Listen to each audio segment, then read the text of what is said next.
تمہارے لیے ہم آئے یہاں،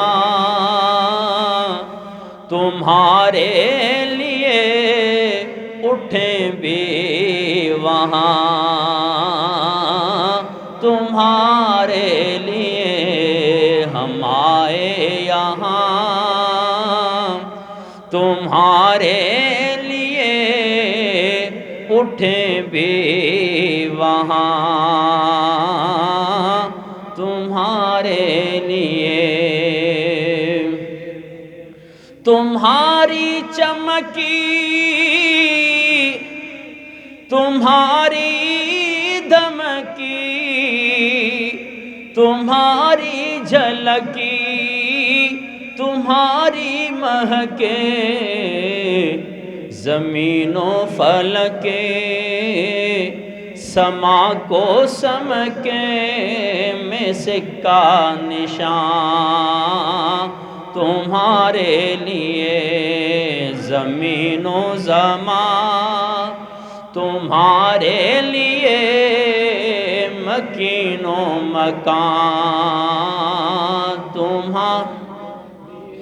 اور صبا وہ چلے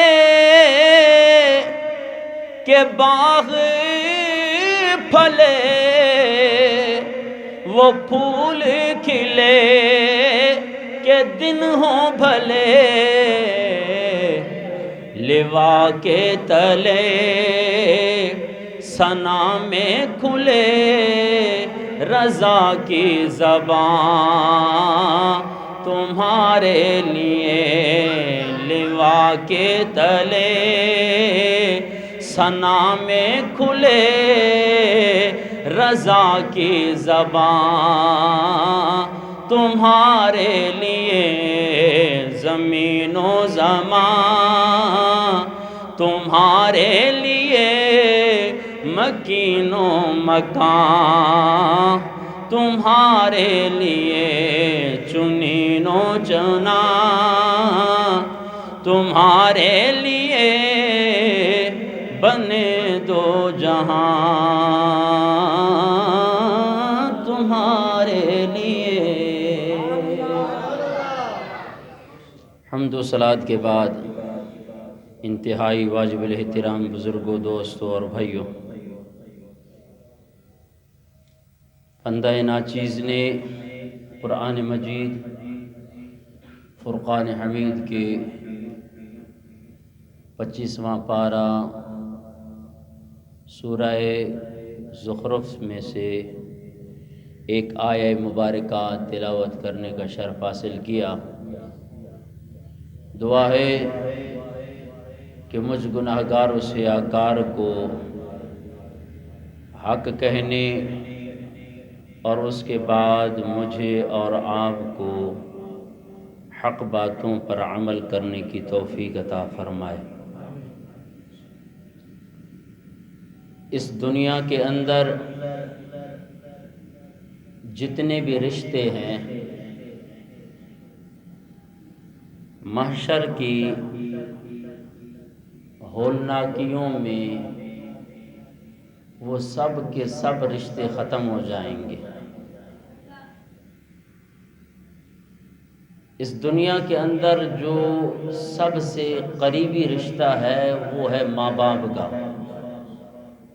بھائیوں کا، بہن بھائیوں کا، رشتہ دار ہیں، عزیز و اقارب ہیں۔ باقی جو دوستیاں ہیں اس دنیا میں رہ کر ہر کوئی کہتا ہے کہ جی فلاں میرا بہت بڑا گہرا دوست ہے، میرے اشارے پر جان دے دے گا۔ یہ دنیا کی محبتیں، یہ دنیا کی دوستیاں، یہ دنیا کی رشتہ داریاں محشر کے میدان میں کام نہیں آئیں گی۔ پروردگار پھر کوئی ایسی دوستی تو ہونی چاہیے کہ جس دوستی کو اس دنیا کے اندر رہ کر ہم اپنائیں اور محشر کے میدان میں وہ دوستی ہمیں کام بھی آئے۔ پروردگار نے ایسی دوستی کا تذکرہ کرتے ہوئے 25واں پارہ سورہ زخرف کے اندر یہ آیہ مبارکہ نازل فرمائی، الأخلاء يومئذ بعضهم لبعض عدو إلا المتقين۔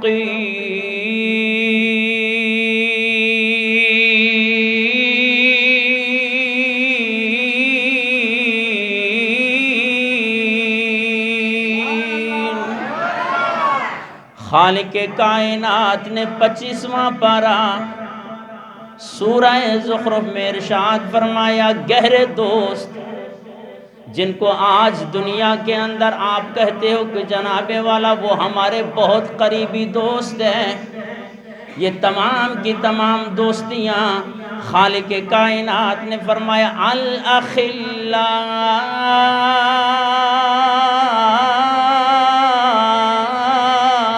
یومئذ، اس قیامت کے دن محشر کے میدان میں بعضهم لبعض عدو، ایک دوسرے کے ساتھ جو تمہاری گہری گہری محبتیں ہیں، یہ محبتیں اور دوستیاں کام نہیں آئیں گی۔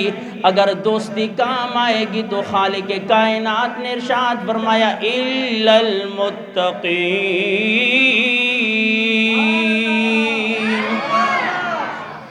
پرہیزگار جو میرے دوست ہیں ان کی دوستیاں تمہیں کام آئیں گی۔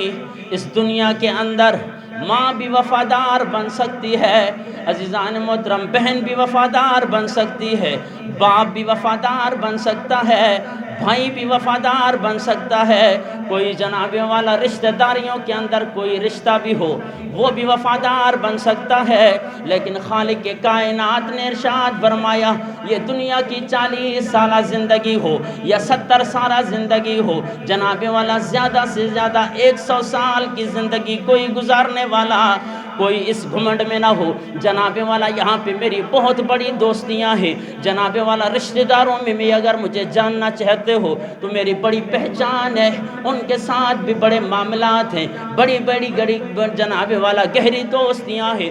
خالق کائنات نے ارشاد فرمایا وہ محشر کا میدان کہ جس محشر کے میدان میں نہ والدہ اپنے بیٹے کی فکر مند ہوگی، نہ جناب والا باپ اپنے بیٹے کی فکر مند ہوگا، نہ بھائی بھائی کا فکر مند ہوگا، اس جناب والا محشر کے میدان کو، اس منظر کو جناب والا منظر کشی کرتے ہوئے خالق کائنات نے 30واں پارہ عزیزان محترم 30ویں پارے میں سورہ عبسہ کے اندر خالق کائنات نے اس محشر کے میدان کا ایک نقشہ مومنوں کے سامنے رکھا، یوم یفر المرء من اخیہ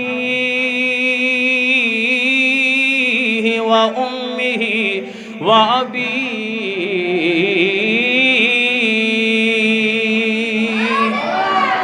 پروردگار نے ارشاد فرمایا اس دن آدمی آدمی سے بھاگے گا۔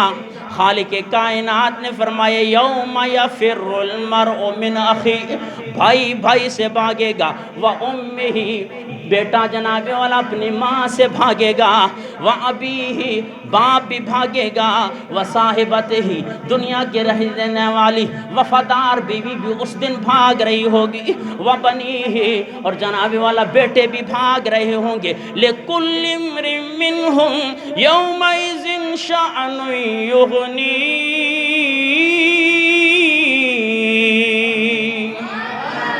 دنیا کے یہ تمام رشتہ دار ایک دوسرے سے بھاگ رہے ہوں گے، محشر کے میدان کا نقشہ کھینچتے ہوئے خالق کائنات نے ارشاد فرمایا بیٹا نفسا نفسی کے عالم میں ماں کے پاس جائے گا، امی جان جب سردیوں کی ٹھنڈی راتیں ہوتی تھی، جب مجھے جناب والا کسی چیز کی ضرورت پڑتی تھی، ماں اس وقت تو گرم لباس تو اپنا اتار کے میرے اوپر ڈال دیتی تھی، آج مجھے صرف ایک نیکی کی ضرورت ہے، اگر وہ نیکی مجھے مل جائے خالق کائنات کائنات مجھے جنت میں بھیج دے گا۔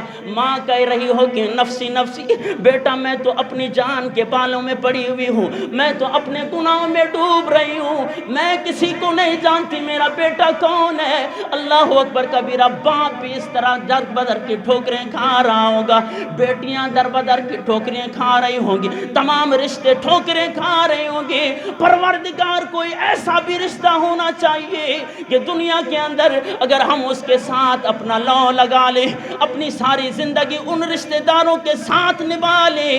ایسے محشر کے میدان میں خالق کائنات نے ارشاد فرمایا، محشر کا ایسا جناب والا شدید ترین دن ہوگا، سوا نیزے کے اوپر سورج ہوگا، جناب والا لوگ اپنے گناہوں کے پسینوں میں ڈوب رہے ہوں گے، اور جناب والا 50,000 سال کا ایک دن ہوگا۔ اب اس معاشر کے میدان میں خالق کائنات نے فرمایا، نہ ماں بیٹی کا لحاظ رکھے گی، نہ بیٹی ماں کا لحاظ رکھے گی، نہ جناب والا باپ اپنے بیٹوں کا خیال رکھے گا، نہ بیٹے جناب والا اپنے باپ کا خیال رکھیں گے۔ تمام جناب والا اپنے گناہوں میں، اپنے گناہوں کے پسینے میں ڈوب رہے ہوں گے۔ پروردگار پھر ایسا بھی کوئی رشتہ ہو کہ اس محشر کے میدان میں ہمیں وہ کام آئے۔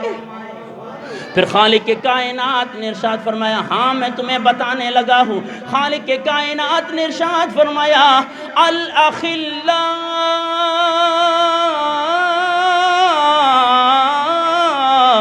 یومئذ بعضهم لبعض عدو الا المتقین۔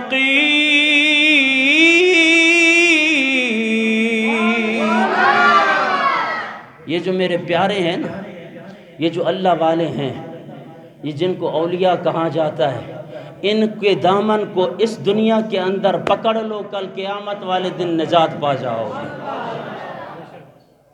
اگر الاخلاء کے لفظ کو دیکھیں، خلیل کے اندر ایک بہت بڑا وسیع معنی پایا جاتا ہے۔ دوست دوست اور چیز ہوتی ہے، لیکن جو گہرا دوست ہوتا ہے عربی میں اس کو خلیل کہا جاتا ہے۔ تو خالق کائنات نے ارشاد فرمایا، کسی کا کوئی خلیل ہی کیوں نہ ہو، وہ اسے کام نہیں آئے گا۔ یہ دنیا کے جتنے بھی رشتے ہیں خالق کائنات نے ایک ایک گن کے بتائے، اور بنیادی طور پر میں نے کہا نا کہ جتنا بیٹے سے اپنی ماں پیار کرتی ہے کوئی اور پیار نہیں کرتا ہے۔ ماں جیسا عظیم رشتہ بھی اس دن جناب والا نفسی نفسی کے عالم میں ہوگا۔ اگر اس دن آپ کو دوستی کام آئے گی تو اللہ والوں کی کام آئے گی۔ تو اس دنیا میں رہ کر اللہ والوں کا دامن تھام لو، اور ان کے اوپر چیمیں گوئیاں کرنا۔ اور میں نے پچھلے جمعے پہ بھی کہا کہ جناب والا اللہ کا ولی کون ہوتا ہے؟ پرہیزگار اور متقی اللہ کا ولی ہوتا ہے۔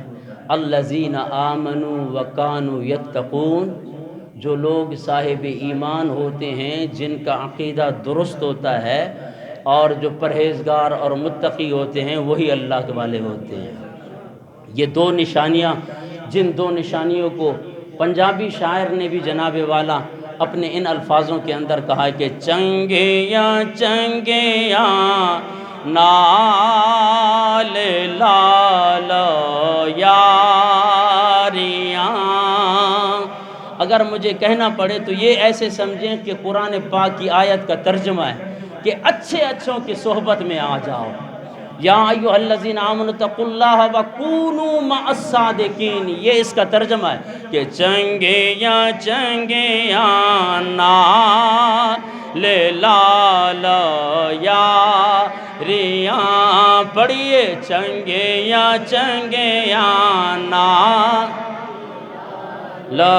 یاریاں، چنگیاں چنگیاں نال لال۔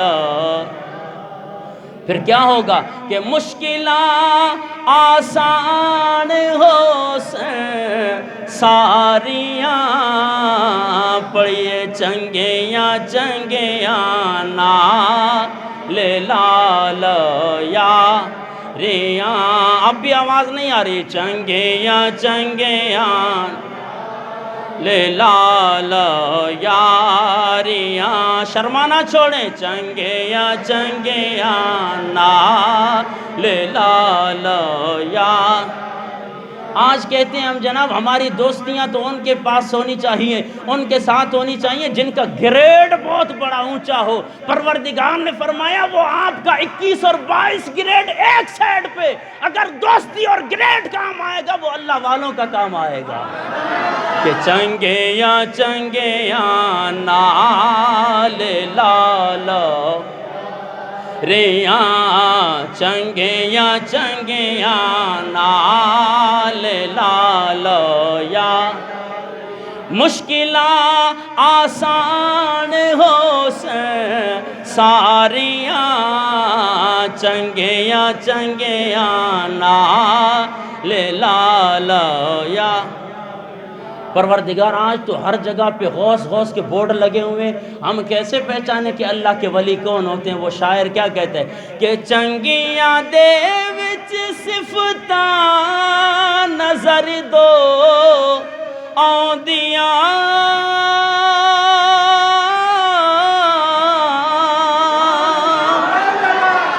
چنگیاں دے وچ صفتاں نظر دو آندیاں عادتاں چنگیاں تے شکلاں پیاریاں عادتاں۔ نمازیں پڑھتا ہو جناب والا، 5 وقت کی نماز کا پابند ہو، تہجد کی نماز کا پابند ہو، نوافل کا پابند ہو، وہ اللہ کا ولی ہوتا ہے۔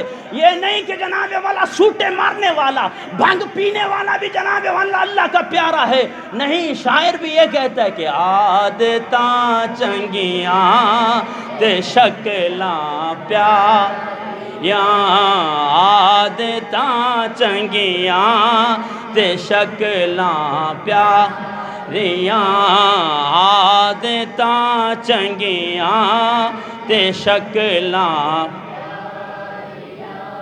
یہ ولایت کا جو مقام ہے نا، یہ جو ولی بننے کا جو مقام ہے، آؤ اپنے نبی سے پوچھتے ہیں کہ یا رسول اللہ، کیا ہر جگہ پہ جس نے کوئی قطبیت اور غوث کا بورڈ لگایا ہوا ہو، آستانہ کھولا ہوا ہو، جبہ کبا پہنا ہوا ہو، تو بس وہ اللہ کا ولی ہوتا ہے؟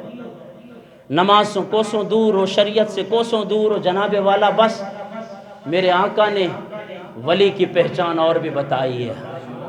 بآواز بلند کہیے سبحان اللہ۔ یہ مشکاة شریف صفحہ نمبر 197، بخاری شریف جلد نمبر 2 صفحہ نمبر 963 کے اندر یہ حدیث مبارکہ موجود ہے۔ اور یہ حدیث کون سی ہے؟ اس حدیث کو کہا جاتا ہے کہ حدیث قدسی۔ حدیث قدسی، حدیث قدسی وہ ہوتی ہے کہ زبان میرے آقا کی ہوتی ہے، فرمان پروردگار کا ہوتا ہے، اس میں اور کوئی راوی نہیں ہوتا ہے۔ وگرنہ حدیث یہ ہوتی ہے کہ کوئی صحابی کہے کہ میرے آقا نے ارشاد فرمایا، لیکن یہاں پہ ڈائریکٹ میرے آقا فرما رہے ہیں کہ پروردگار یوں ارشاد فرماتا ہے، اور وہ حدیث قدسی ہے۔ میرے آقا نے ارشاد فرمایا، پروردگار نے فرمایا وما یزال عبدی یتقرب الی بالنوافل، کہ میرا بندہ نوافل کے ذریعے میرا قرب پاتا ہے۔ ما یزال عبدی، ہمیشہ عبدی میرا بندہ یتقرب الی بالنوافل، نوافل پڑھ کے میرا قرب حاصل کرتا ہے۔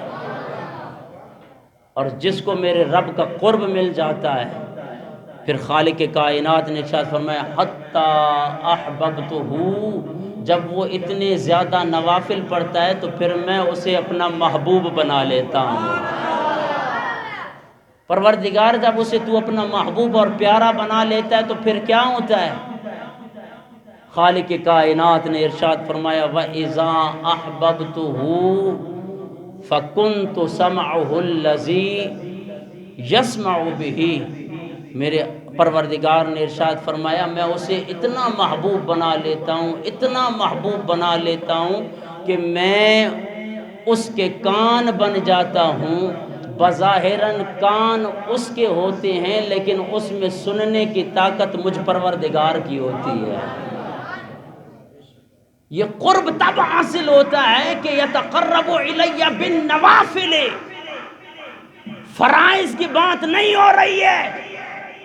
5 وقت کی نماز ایک ہر مومن مسلمان پر فرض ہے، وہ تو آپ نے ہر حالت میں پڑھنی ہے۔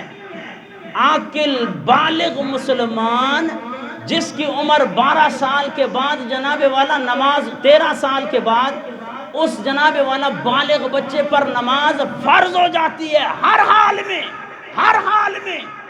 آج تو ہمیں نیند پکڑی ہوئی ہو یا جناب والا سر میں درد ہو تو آج متھے میں سور ہو، صحیح ماں ہینی خاطر نماز نہ پڑھی سکے ہوں، اصل پر سخت سور ہو بس، یا صحیح جناب والا صحیح ماں رات چھا کر صحیح ڈی جو بالے نے جو پیٹ جو بھی پالن ہوا صحیح نوکری جو چکا رہا صحیح سارو ڈی کمائے کمائے کمائے، اوہ بھئی کمانا ایک سیڈ، وہ فرض نہیں ہے۔ آپ کے رزق کا ذمہ میرے پروردگار نے اٹھایا ہے۔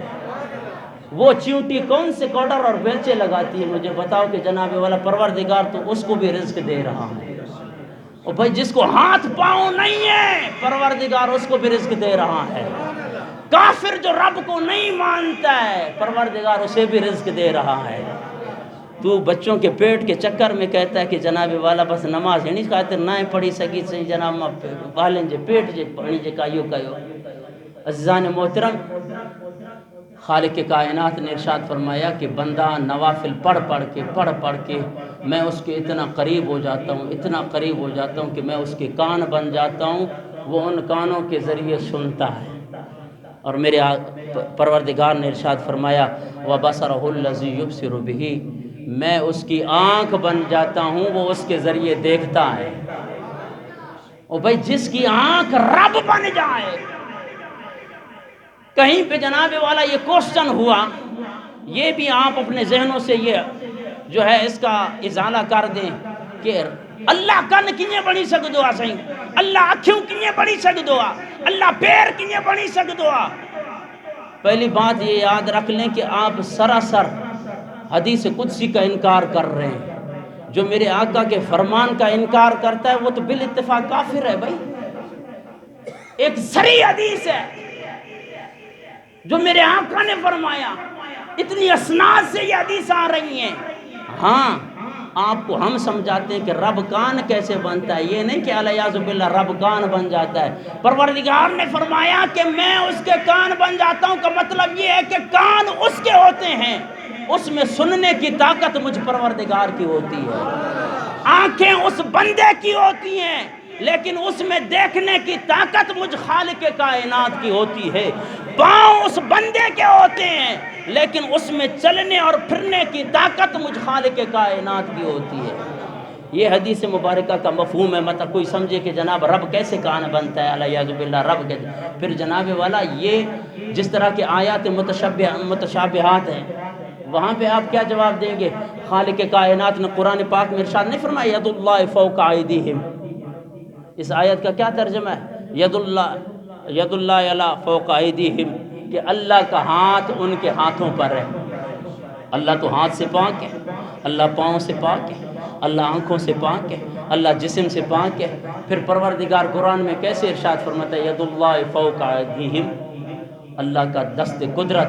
ہم یہی کہتے ہیں کہ رب کی شان کے مطابق جو ہاتھ ہے اس سے وہی مراد ہے۔ تو حدیث قدسی ہے کہ جب بندہ نوافل پڑھتا ہے تو میں اس کے اتنا زیادہ قریب ہو جاتا ہوں کہ میں اس کی آنکھ بن جاتا ہوں، وہ اس آنکھ کے ذریعے دیکھتا ہے۔ اور پھر فرمایا وَيَدَهُ الَّتِي يَبْطِشُ بِهَا، میں اس کے ہاتھ بن جاتا ہوں، وہ اس کے ذریعے پکڑتا ہے۔ وَرِجْلَهُ الَّتِي، اور میں اس کے پاؤں بن جاتا ہوں، يَمْشِي بِهَا، وہ اس کے ذریعے چلتا ہے۔ اور پھر فرمایا کہ میں اتنا قریب ہو جاتا ہوں، اتنا قریب ہو جاتا ہوں، وَإِنْ سَأَلَنِي لَأُعْطِيَنَّهُ، وہ جو کچھ مجھ سے مانگتا ہے میں اسے عطا کر دیتا ہوں۔ وہ مجھ سے جو کچھ بھی مانگتا ہے میں اسے عطا کر دیتا ہوں۔ اس لیے ہم کہتے ہیں کہ اللہ والے جو بھی عطا کرتے ہیں وہ رب کی طاقت سے عطا کر دیتے ہیں۔ تو ہاں صحیح پیرن وٹ ویندو اولاد گھرن جے کا پیر کو پٹھ ڈیندو اور پگلے تجھے سمجھ ہی نہیں آئی ابھی تک ہمارے